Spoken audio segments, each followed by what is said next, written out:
Welcome to the deep dive. Today, we're taking a really fascinating journey, looking into the future of sound, basically. Yeah, it's pretty exciting stuff. Our mission is to unpack some, well, visionary instruments that are really pushing the limits of what music can even be. Think advanced tech, biology, even natural phenomena, all mixed together. Hmm. We're using excerpts from Austin Maverix's work, The Missing Instruments, Futuristic Musical Innovations.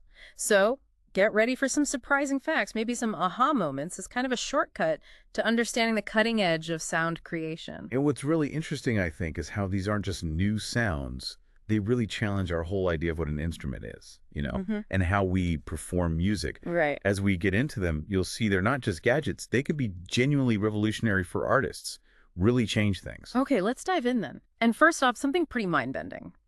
Instruments controlled directly by our minds and bodies. Yeah, bypassing the usual physical interface. Yeah, exactly. Making music just by thinking. First up is the neuromesh synth. Now, this is a hybrid system. It uses EEG that measures brain waves and FNIRS, which looks at blood flow in the brain. Right, two different signals. And it fuses them together for supposedly ultra-precise control over melody. The big aha here is moving past that kind of crude, noisy thought control we sometimes hear about. The multimodal sensing helps clean that up. Yeah, plus adaptive AI filtering. So you get reliable, pretty much lag-free control over pitch, timbre, dynamics, straight from thought. It's like the instrument becomes an extension of your brain. It really closes that gap. It basically removes those physical hurdles, fingers, voice, whatever, that have defined music for, well, forever. Your ideas flow directly into sound.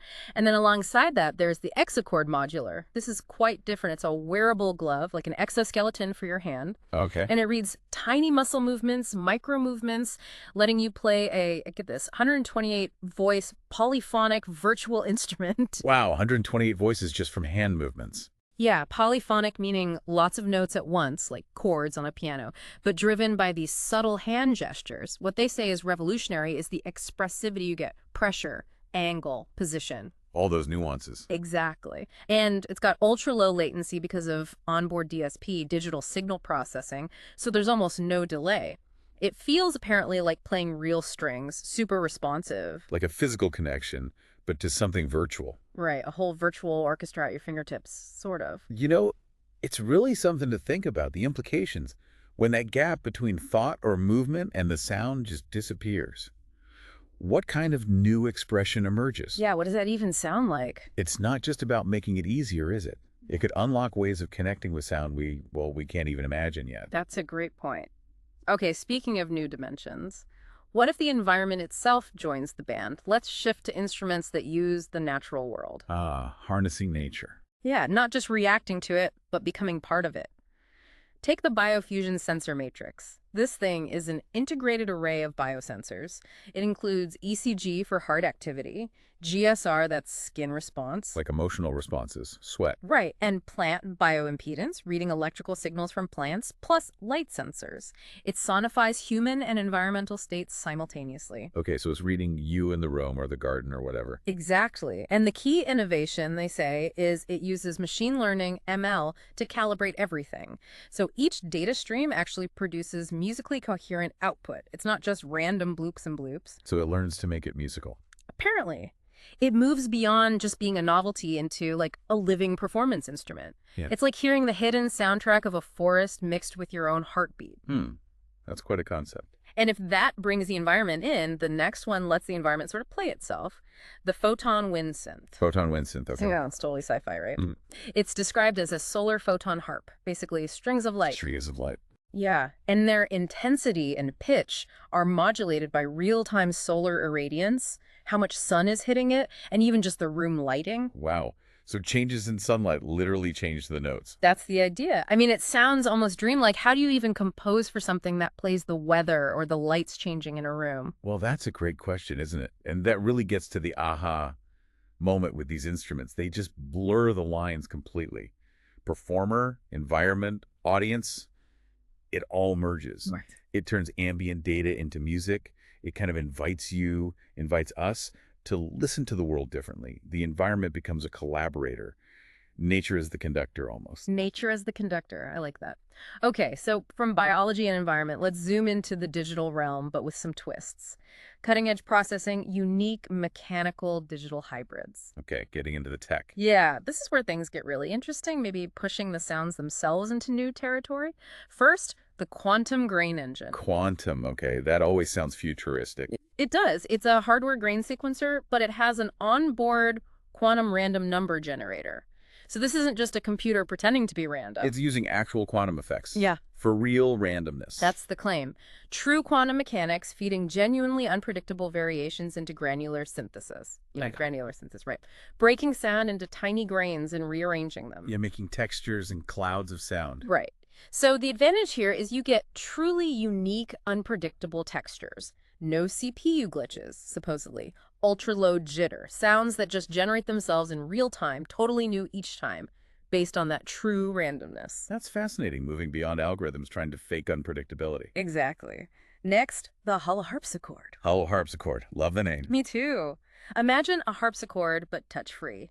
Laser actuated. Holographic strings respond to your hand gestures with physically modeled plucks. Whoa. So you wave your hands over light beams. Kind of like that. Yeah, no more calluses, no tuning issues. The practical benefits seem huge. Zero mechanical wear. You can fully program the string physics, change how they behave instantly. So you could make it sound like different materials, maybe. Presumably. And it gives you haptic feedback so you feel something even though you're not touching anything physical. It's like Baroque sensitivity meets futuristic playing. It does sound amazing. Yeah. Eliminating the physical struggle of the years of practice just to get the technique down.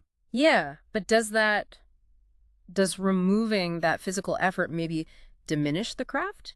Or the connection a musician feels? Is there a downside? That's a really good question, a valid one. Mm-hmm. It definitely challenges how we think about practice and mastery, doesn't it? Mm-hmm. On one hand, sure, it makes complex instruments more accessible. Artists can focus purely on the musical idea, not the physical fight. Which sounds great. But on the other hand, yeah, that tactile connection, muscle memory, that's so deep in many traditions. Maybe the aha here is that it just redefines mastery.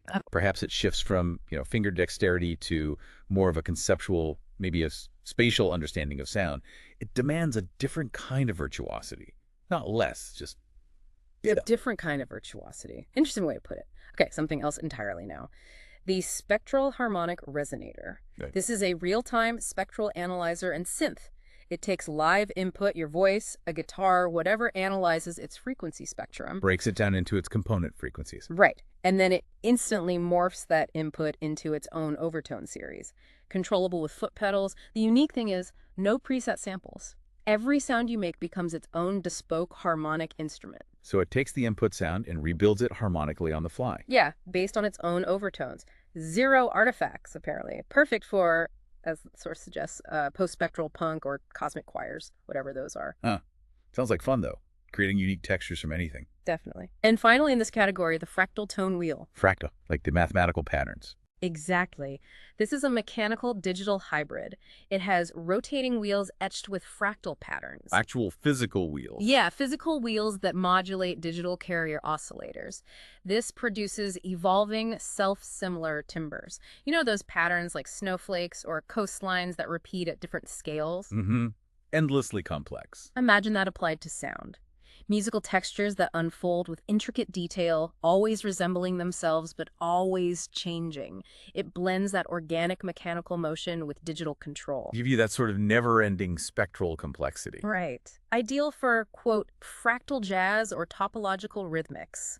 Sounds like whole new genres waiting to happen. This whole set really pushes synthesis way beyond the usual, doesn't it? What's compelling is how they create sounds we probably couldn't even imagine before because the principles are so different. True randomness, fractal complexity. Yeah, it forces you to rethink the whole palette of sound. Absolutely. Okay, now for maybe the most thought-provoking section, instruments using actual living systems or advanced AI. Right, this is where it gets potentially weird, but fascinating. Totally. Prepare for instruments with a pulse. First, the NeuroCell drum grid. NeuroCell, okay. This is a biodrum pad based on cell culture. Yes, living neuronal networks brain cells, basically grown on a microelectrode array, an MEA. Wait, living brain cells?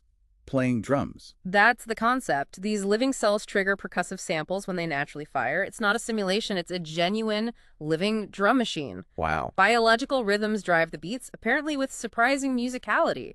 It's all contained and safe, they stress, but it's truly alive. The rhythms come from actual cell activity. A living drum machine. That's really something else. The rhythms would be inherently organic, maybe even unpredictable in a biological way. You'd think so. And then there's the AI ensemble conductor. Okay, AI makes sense in this context. This is a standalone unit. It hosts neural network virtuosi, think virtual strings, winds, percussions that improvise together in an ensemble. So an AI band. Pretty much. And crucially, it listens to live human players and reacts.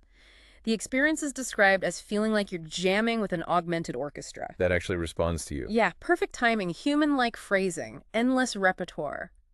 And you don't need to program it. It just learns and adapts as you play along. That really lowers the barrier to complex ensemble playing. Imagine jamming with a whole responsive orchestra instantly. Incredible, right? But, this stuff raises such profound questions. What does creativity even mean when the instrument itself can learn improvise?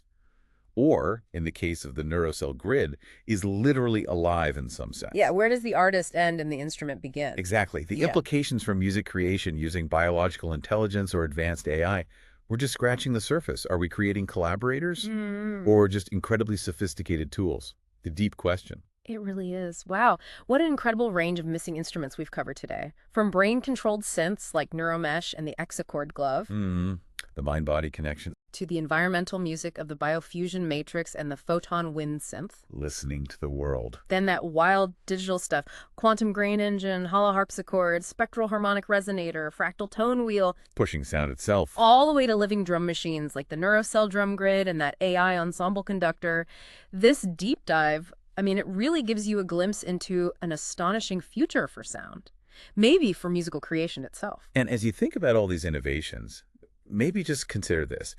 How might the definition of a musician or composer change in the coming decades? What does it mean to play these things? Right. And, what new musical forms, genres, maybe even whole new sensory experiences might these instruments unlock that we can't even imagine right now? The future of music looks like it's going to be way more integrated with tech in nature than we ever thought. A fascinating thought to end on. Well, thank you for joining us on this deep dive into the future of music. We hope you feel a bit more clued in and maybe a lot more inspired by the possibilities.